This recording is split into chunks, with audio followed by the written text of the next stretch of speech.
I want to begin today by telling you or sharing with you, singing. The team's going to sing. I'm going to try to not sing very loud, but I want to. There's an old song. So it was a hymn written many, many years ago. Lots of you will know it. If you've been in church a long time, you should know it. And it simply says, "I have decided to follow Jesus." How many have ever heard this song? All right, y'all sing it for me if you will. If you know it, sing it with me.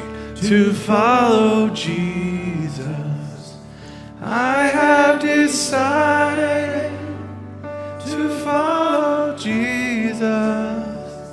I have decided to follow Jesus. No turning back. No turning back. Second verse goes like this. Cross before me, the world behind me, the world behind me, the cross before me, the world behind me, the cross before me, no turning back, no turning back. Lord, as we come to you today, those gathered in this room, those watching online, we have decided to follow you. In a world filled with opportunities to turn aside, God, our hearts are committed to following you. The world behind us, the cross before us, we won't turn back. In Jesus' name, amen. Amen. Amen. Turn to your neighbor, give them a high five. Tell them, I'm really glad you got to see me today. Your day just got better and you didn't even know it. If you're watching online, we're glad that you're here.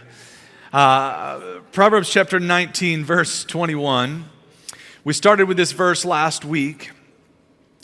When the wise man said, "You can make many plans, but the Lord's purpose will prevail." I talked to you about, let me read another verse to you. Let's go over to the book of Matthew, because there's this difference between our plans and God's purpose. My plans, my way, the things I want to do, and the big picture of what God is trying to get done in my life. And if I don't figure out how to be subservient to God's purpose and lay my plans on the line and trust in Him, I'm going to be frustrated all the time. But if I can get this view, God is trying to do something great in my life, I'm going to lean into that. When I don't understand, I'm going to lean into God. When I don't understand, I'm going to trust that His purpose will prevail, because His purpose and His ideas for my life are more than I could ask or even imagine. That's what God wants for me. Matthew chapter 7, verse 13. We'll read some of the words of Jesus here. He said, "You can enter God's kingdom only through the narrow gate. The highway to hell." Y'all thought that was a rock song. No, that was in the Bible. The highway to hell is broad, and its gate is wide for the many who choose that way. But the gateway to life is very narrow, and watch this, the road.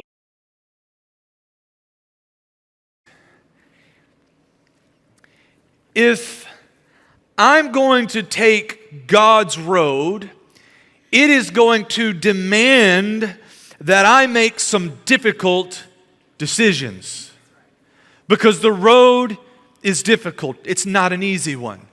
Jesus wasn't playing games here. He was letting us know right up front, if you want to follow me, it's going to have some difficulties. I'm going to have to make decisions. Now, last week I talked to you a bit about how much I like to have a plan. Some of you are here. You heard me talk about how on Sunday afternoons I tell my wife, make a plan, but she already knows I have a plan. And so we have this disagreement every week. And she's like, will you just tell me what you want to do? And I'm like, no. And then she tells me what she wants to do. And I say, no, what I really want to do is this. Y'all remember that? It happened last Sunday. And she goes, Randon, you just preached on this. And I was like, then why are you surprised? I mean, this is our life. Y'all thought I was making it up. It happened again last Sunday because this is, I like planning. The second thing that I fancy myself as not only being a good planner, I fancy myself as being a good decision maker. Like I feel like I make good decisions. How many of you feel like you make good decisions in your life? A few of you? I tell you what, let's do this. If you were to rate yourself on a scale between 1 and 10, as a decision maker, you're between a 1 and 10. Let's see if we can get some honesty this morning.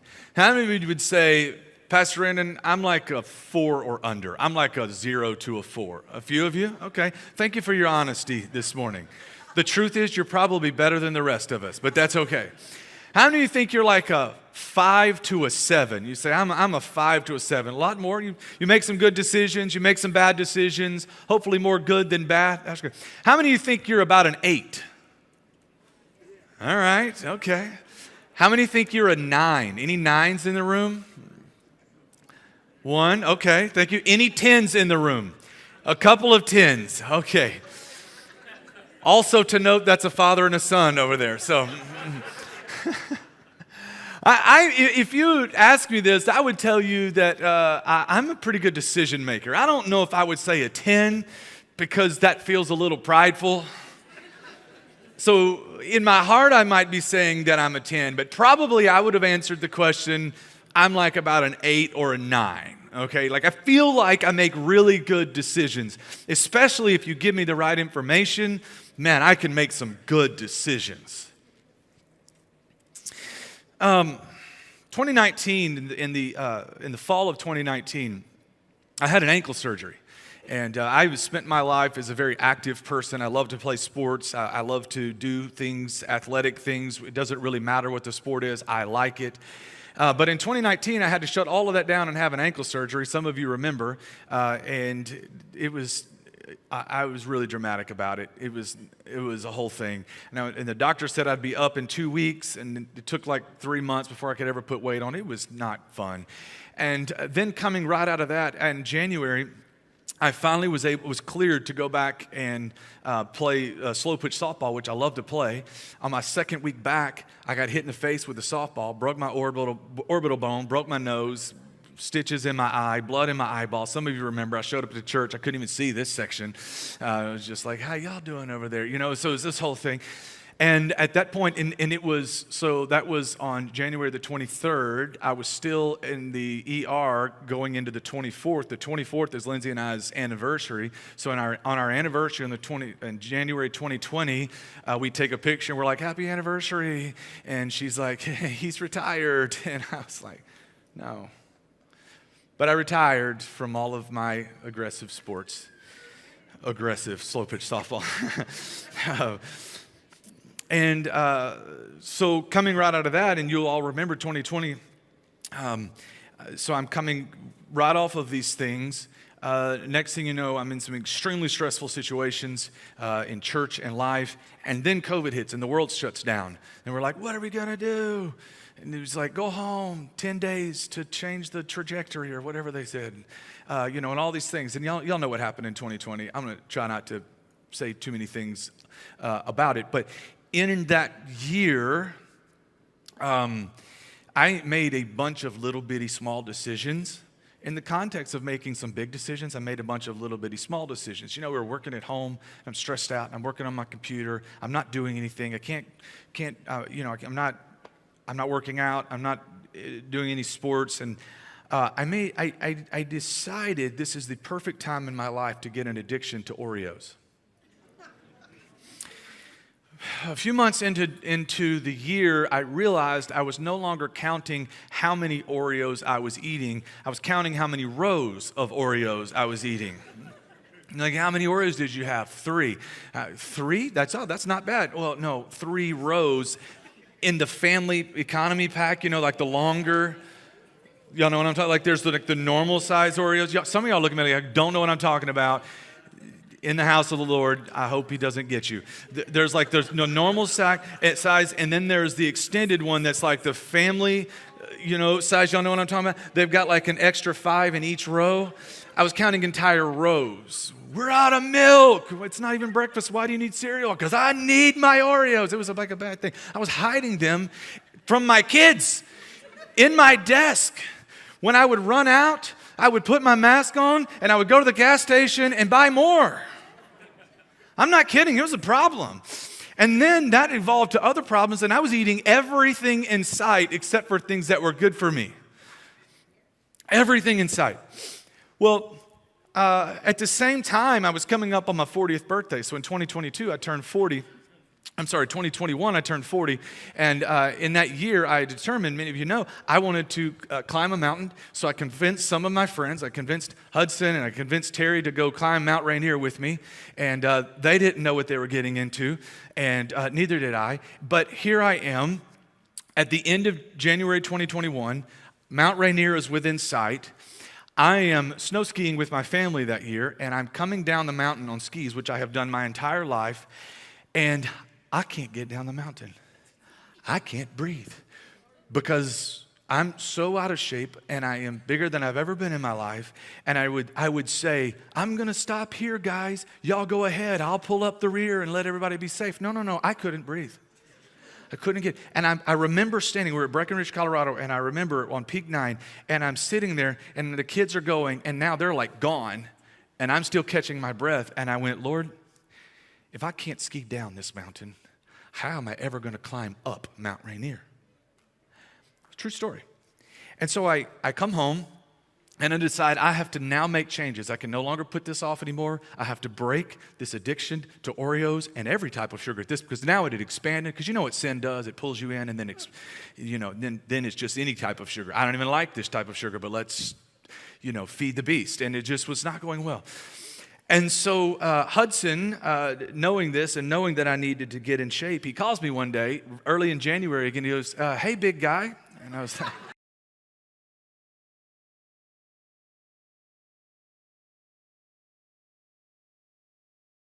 to work out with us today? I'm like, yes. So we go to work out. This is day number 1, and I'm way out of shape. And the workout, it's teams of 4. And so it's Hudson, who is young and fit and spry and ready to go. And then there's this guy named Javi. Javi is a former Marine. Javi is fit. He is strong. He is healthy. He's an outstanding athlete. And then this other guy named Terrence. Now it's January. So we're all in this group together, and the first thing that Terrence does is goes, man, it's hot, and he pulls off his shirt. It's January. Terrence pulls off his shirt, and he doesn't have a 6-pack. He's got like 19. It's just like, tack, tack, tack, tack, tack, tack, tack. And then I'm like, is everybody pulling their shirt off? Because I'm not. Like, this is the end. And so now what we have to do is, they put a plate on the ground, a barbell, not a weight on the ground, and 3 of us are doing synchronized burpees. Now, a burpee sounds very simple. All you do is you get on the ground and you get back up. It's a very simple thing. That's a lie. It's not very simple. It's one of the hardest things you can do is to get on the ground and then climb back up. And these guys, they were so good at burpees. When they would go down, they would bounce back up. Like, I don't know how they did it. When I went down, it was like dropping a beanbag. I just, and these guys, but we have to do it synchronized. So everybody has to jump on the weight together. I am peeling myself off the ground, and they're standing there looking at me like, dude, what are you doing? And I'm like, I'm just down here dying, continue on. 50 of them. Then we took a short break and we did 40 of them. Then we took a short break and we did 30. This went 20, 10. It was terrible. Every burpee in my mind, between losing consciousness from lack of oxygen, was this realization: you did this to yourself, 1 Oreo at a time. This wasn't my wife's fault. This wasn't my kids' fault. This wasn't COVID's fault. Some of you guys, y'all built good habits during COVID. Some of you guys read books and you got smarter and you started taking walks in the afternoon. You did great. I did not. I made decisions that led me to a place I didn't want to be. Pastor Craig Groeschel said this: the quality of your decisions determines the quality of your life. The quality of your decisions determines the quality of your life. And here I am trying to peel myself up off the ground going, I don't like this life that I'm living. When I showed back up on Monday, the coach was like, never thought we'd see you again. True story. Never thought we'd see you again. I'm like, in my mind, I don't really know the guy. I'm like, oh, I'm here. You underestimated how much I'm not enjoying the person I've become. Now, I want to say that I'm a great decision maker. But the truth is, for well over a year, I made a series of really bad decisions that led me to a place I didn't want to be. They led me to becoming something that I didn't want, a person that I didn't want to be. I'm going into stores that I have shopped at since I was 17 years old, and they don't have my size anymore. And they say, sir, you're going to need to go on down to that store. They're not even mean about it. I mean, they're not even shy about it. They're just like, yeah, we don't have your size. I didn't like this, and I'm not trying to pick on anyone here. I am trying to tell you that I made decisions to build a life that no longer was the quality of life I wanted. I was not healthy. I couldn't do the things I wanted to do. I couldn't. And I realized that I am making bad decisions. And I can talk to you about, look, I can tell you about the injuries, and I can tell you about COVID, and I can tell you about the stress. But the fact of the matter is, I grabbed the Oreos. The fact of the matter is, I went to the store and bought them 2 packages at a time. I did that. Those were my decisions. And so I could sit here and rant and rave about I'm an 8, but my life wasn't showing it. You see, your decisions tell the truth about the direction you're going in your life. We can say whatever we want to, but our decisions tell the real truth. And I realized in my life, if I want to go somewhere else, I'm going to have to decide something different. It's going to be hard. It's going to be difficult. And there's a lot of reasons why we make bad decisions. There's lots of reasons for it. Well, if you're looking at the different areas of life, here's what's crazy, is you can be making good decisions in one area of your life and terrible decisions in another simultaneously.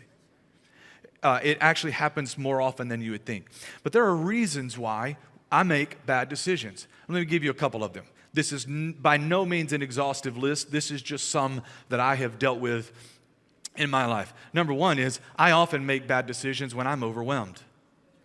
When I'm stressed out and exhausted, I often make worse decisions than when my mind is fresh and clear.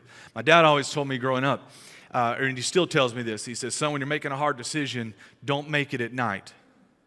He'll tell me this right now. He'll say, son, sleep on it, and when you wake up in the morning and your mind is fresh, you're likely to make better decisions. Why? It's called decision fatigue. Scientists tell us it's that the average person makes somewhere between 18,000 and 35,000 decisions a day. What do you think about? 35,000 decisions a day, many of which you don't even think about. So, you wake up in the morning, but what time do you wake up? You had to decide to set my alarm or not set my alarm. Then when your alarm went off, how many of you are people that hit the snooze button? Any snoozers in the room? Your spouse hates you for that. We don't want to be snooze button people, and yet you hit the snooze button. Snooze. Maybe snooze again. Then you decide, okay, I'm going to get up. Decision. Then you decide, well, I'm going to brush my teeth first, or I'm going to eat first and brush my teeth second. Decisions like, do I put on both socks and then both shoes, or do I put sock, shoe, like a lunatic? Decisions that are made. I'm brushing my teeth. Am I going to use a little toothpaste or a lot of toothpaste? Am I going to throw out the toothpaste deal, or am I going to try to fold it over one more time to get one more day out of it? How many of you have ever been there? Like, I think I got one more day. Your wife's like, you want me to get some toothpaste for you? No. I got one more day out of this tube. And what am I going to have for breakfast? How much am I going to have for breakfast? Am I going to turn some music on this morning? If I am, what am I going to listen to? Am I going to turn the news on? If so, what channel am I going to listen to? Am I going to stop and focus, or am I going to keep getting dressed while the TV is playing? Am I going to pray this morning, or am I going to skip it? Am I going to wake my kids up this morning, or am I going to let them oversleep? Am I going to wake them up by yelling, or am I going to wake them up by being gentle and soft and rubbing their back and saying, look, Jesus loves you. We're so glad that you're in this earth. Or am I just going to throw a bucket of water on their head? What is it? All of these things are decisions that you're making, and you haven't even left for work yet. You're deciding in your mind, okay, what am I going to do for lunch today? Am I going to pick something up? I'm going to make a sandwich. Do I really want a sandwich? No, I don't want a sandwich. Am I sure that I don't need to take the sandwich? Yeah, but your wife bought the ham, and she got the bread, and she got the cheese. You really do need to eat that. But I don't want a sandwich, but I have to eat a sandwich. And so all these things going through your mind. Decisions happening over and over. And then you get to work and you have to decide one thing after the other, after the other, after the other. This happens all day long. You are making decisions. And now we understand there is decision fatigue, because some decisions, they don't cost us very much energy. Others decisions cost us a lot. So if you go to work and you're having to make a very difficult decision where it's not clearly black or white, or where I have to make this call, but the impact is going to mean I've got to lay 3 people off, or the impact is going to be I have to do something that is going to hurt the people around me. I don't want to do that. And these decisions weigh on us. Imagine if you were the President of the United States. The President doesn't make a lot of decisions in the day. Why? Decision fatigue. And we need our president to be able to make 3 or 4 or 10 decisions in a day and not have wasted his energy deciding what he was going to wear. That's why our presidents don't pick out their clothes, and they don't decide what they're eating for lunch, and they don't even decide on their own schedule. Someone else decides that for them. Why? Because when it comes down to it, they have to make a few decisions that are impacting millions of people. And you only have so much energy in your life to make good decisions, because the quantity of decisions you make is directly connected to the quality of decisions that you make. So when I'm overwhelmed with life and I'm exhausted and I'm worried about my kids and I'm worried about my wife and I'm worried about the church and I'm worried about this and I'm worried about that, the quality of my decisions tends to go down. There's a lot of information on this subject, and I highly recommend that you go read it.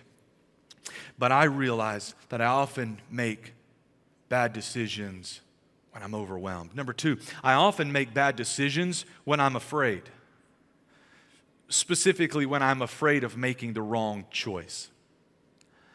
I try to make good choices as often as I can.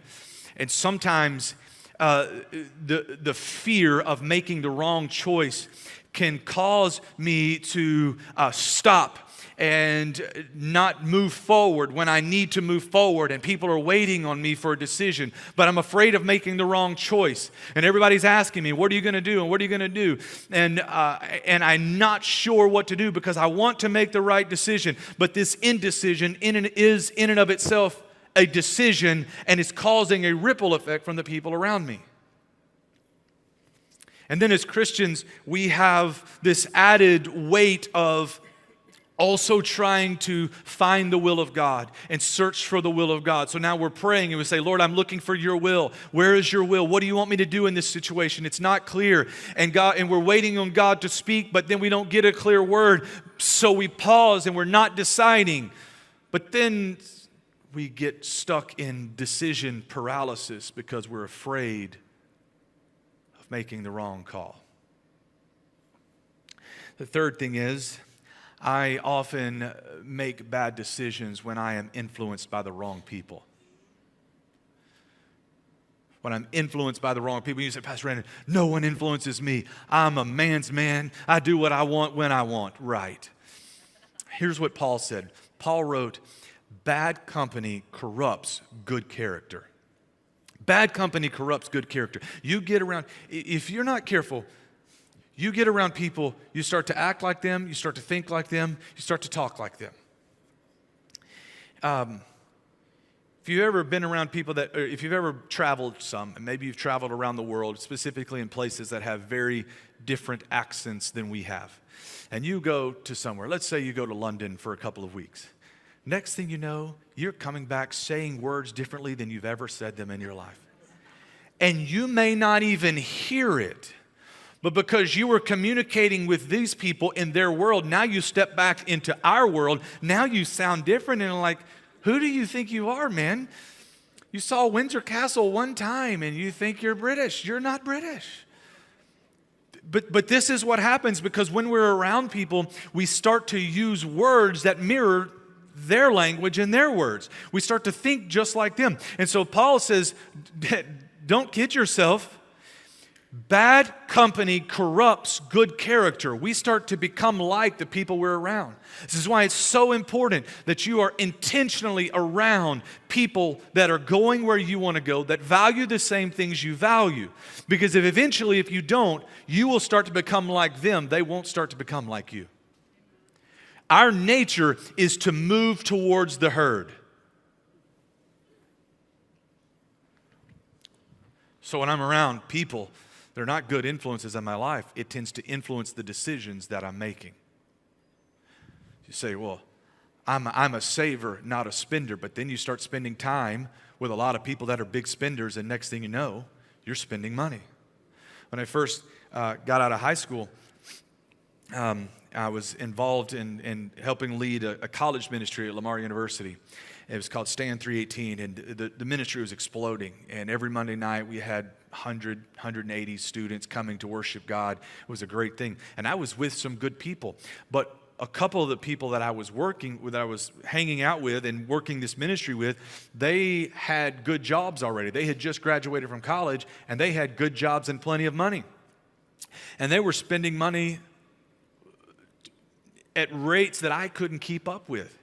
And it took me like 5 minutes. And you know how they do at these college campuses. MasterCard is sitting there and Discover is sitting there, and they're like, come get a credit card from us. We'll help you get your credit journey started. Yeah, no, it was like credit hell that you got, help me get started. And so I'm just swiping these cards, trying to keep up with my friends. And I'm not saying they weren't good people, but I was mimicking their spending habits when my life and my income couldn't afford it. Because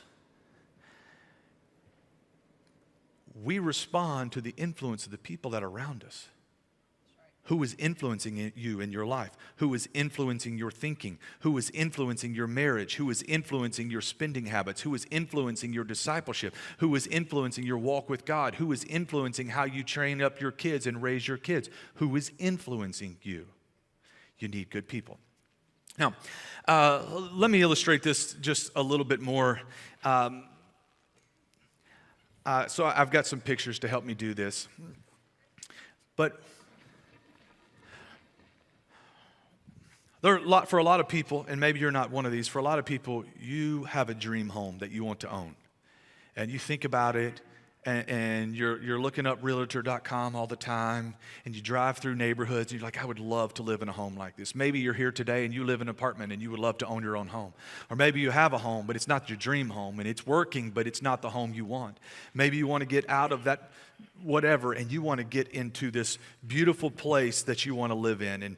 But to get there, you know that you're going to have to make some decisions. Because if I want to be able to afford this dream home, if I want the sold sign out front of my house, taking a picture and folks posting it on Facebook saying, look what God did. God wants to help you, but you're going to have to make some decisions. Why?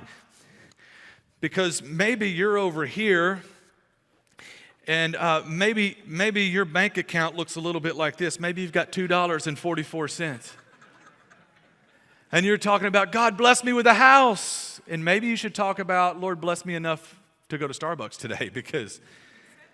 But here's the reality. I want that, and God has more than I could ever ask or I could ever dream or I could ever imagine. And yet, God, I know you want us to not be the borrower all the time. You don't want us to be renters all the time, but you want us to own land. Understand that one of the greatest blessings that God did for his people was he gave them land. He gave them something to own. He gave them a place, he said. And there were laws and rules about what you could do with the land that was given to you and assigned to you because God was very serious about it. And my hope for every person in this room is that you have that dream home that is a blessing for God, for you to raise your family and live your life. But we're here. So what do? Well, no worries. We start making some good decisions, all right? We find someone to help us and be a financial advisor for us, and they help us budget. And, we figure out how to use the snowball effect, and we pay off a few credit cards. And then when we were done with those credit cards, we didn't put them in a drawer for safekeeping. We cut them up. And we made some good decisions. And then we went out and we got some extra work because you know what? I can only move so fast at my job, but I need some extra income. So I created some extra sources of income and streams of income in my life. I got myself educated so that I could move up the scale and make more money and advance in my career. And I started making good decisions, and I started stopping with all of the impulse buying. And I just, I stopped staying up at night and watching QVC at 2 a.m. because that's when they get you. And I was making good decisions. And let's just say for a minute that I needed $20,000 to put down on a down payment. And I was saving money. And next thing you know, I got to about $10,000 and I was feeling really good. But then I was looking at my wife and I was like, you've done so well. We've done so well. You know what we deserve? We deserve to go on a vacation. Well, you probably do deserve to go on a vacation. But what we decide then is, well, I'm going to go, let's take the whole family on a cruise. Well, guess what? If you want to take your whole family on a cruise for a week in today's world, you're talking about $6 to $8 grand. So next thing you know, we're sliding back. And we say, well, yeah, but it was worth it. We'll get it back. But then what did you do while you're on that vacation? You decided, honey, you deserve a wedding ring that I couldn't afford when we first got married. And so what do? You drop it onto a credit card, and she's happy, and she's smiling. But your dream of owning a home is moving further away, and you're moving a whole lot quicker back towards where you started.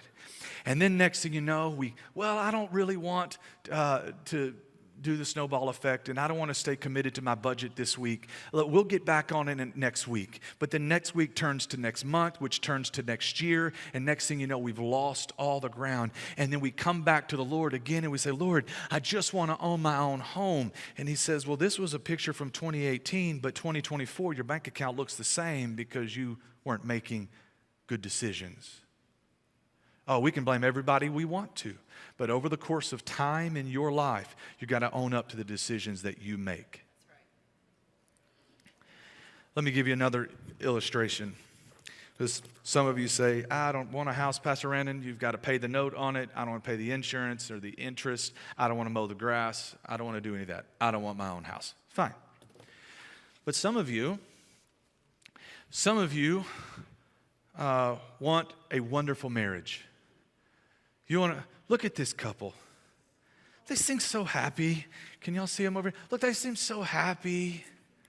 I don't know what they're looking at on their phone. Probably some stupid TikTok right now. I'm imagining it's involving a dog. But they're so happy, and yet, while we want that perfect marriage, we're over here, and our marriage looks a little bit more like this. Frustration, anger, don't want to be around each other, don't want to talk to each other. Can you just go to the other room? And we get here to church on Sunday and we smile and we put on our face and we try to act like that, but really we look more like this.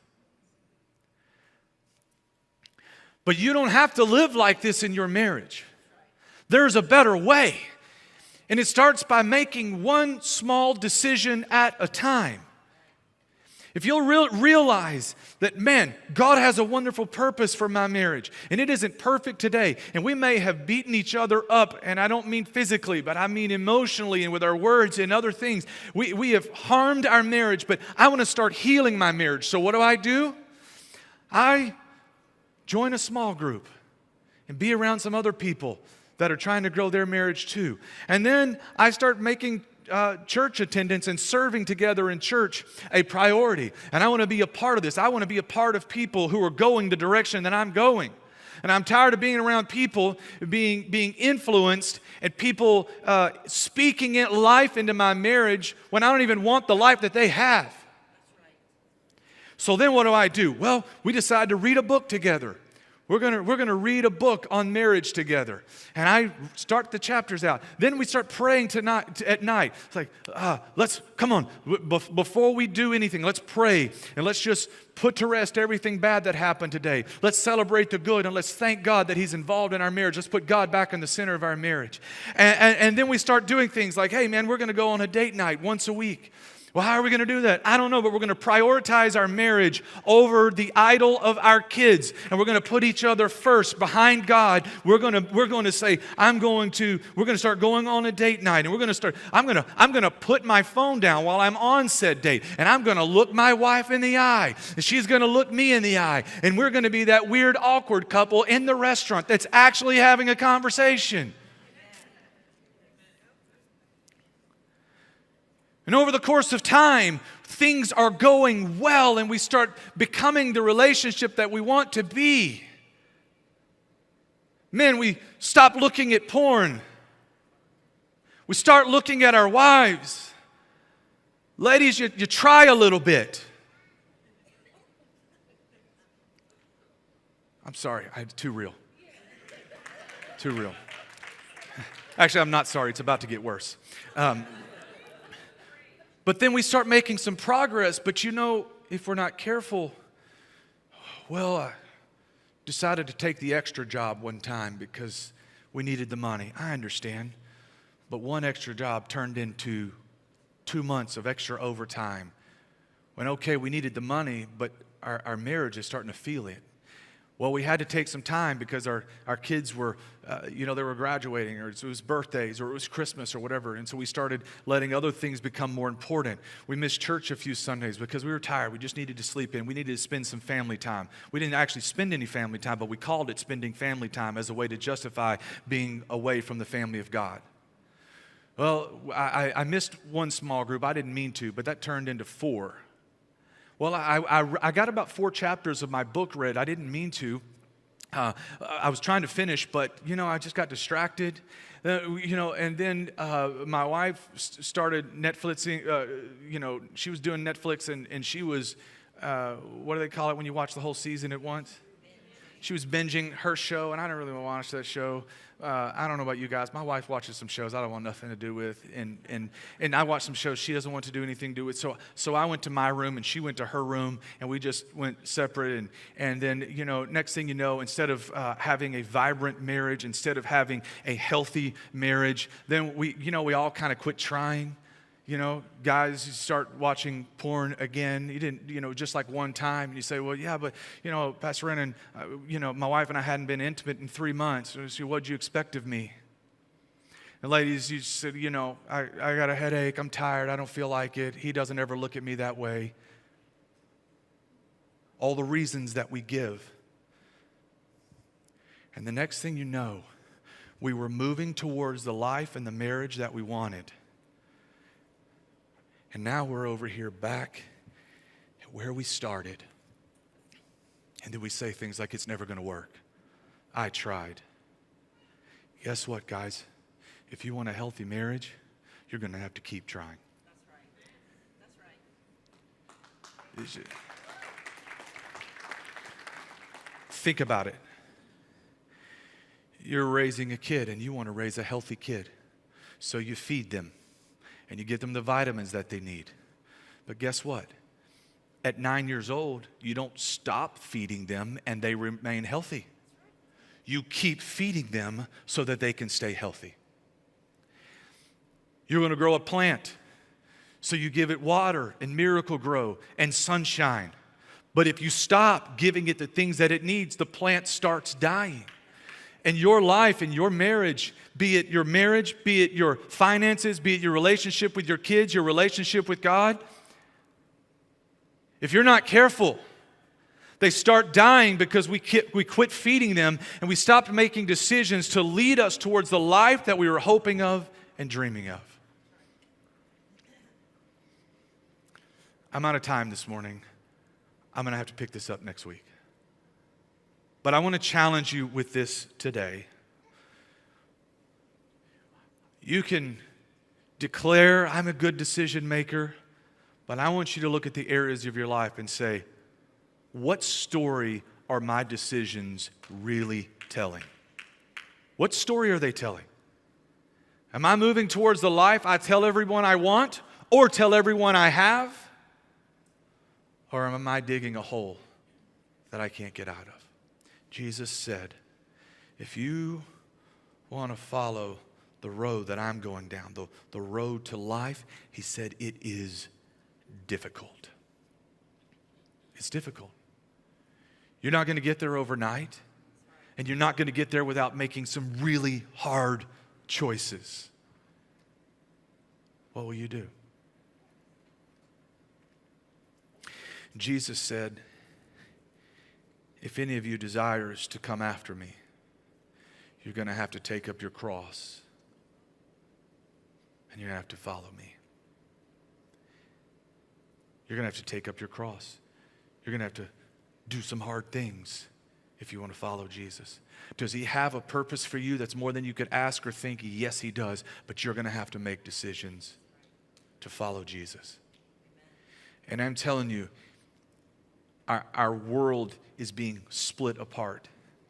And the divide is becoming ever more clear between the ways of God and the ways of culture. And you're going to have to decide, who will I follow?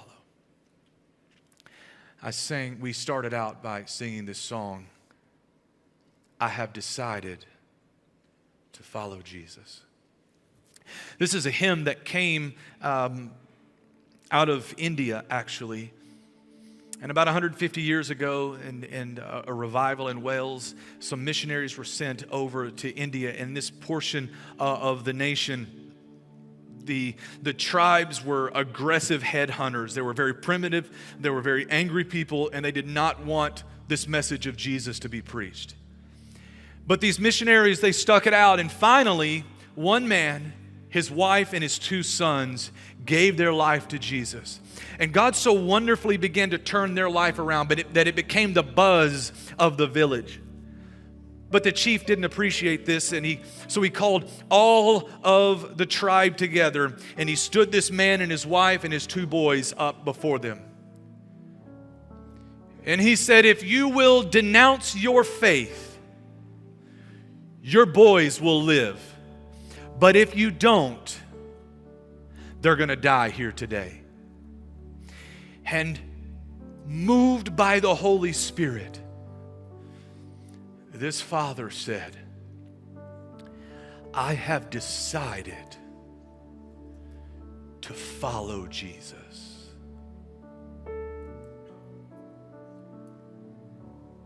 The chief gave the signal.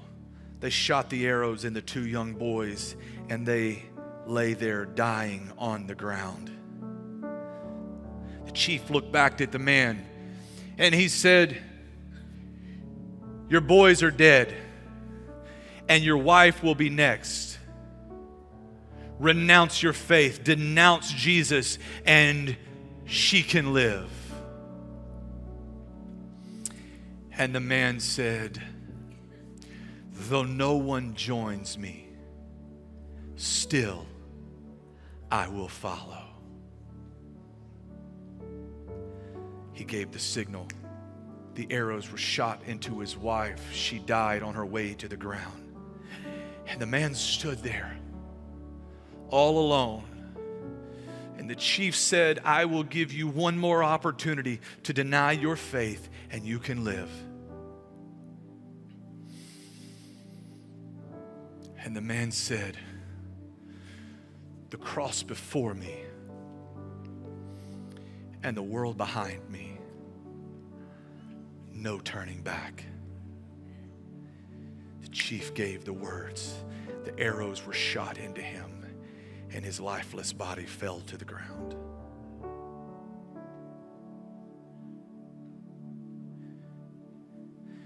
As the chief stood there looking at the bodies of these people, confusion came over him. And he began to ask this question: why should this man and his wife and his 2 children die for a man who lived in a faraway land on some other continent 2,000 years ago? There must be something, some remarkable power behind this family's faith. And I want to taste that faith. And in this spontaneous confession of faith, after all that had just happened with the bodies laying on the ground, he declared, I too belong to Jesus. And revival broke out in the entire tribe.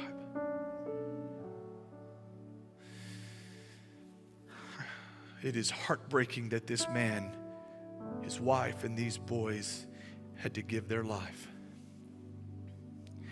But this man realized, and he declared, I have decided to follow Jesus. So we sing today,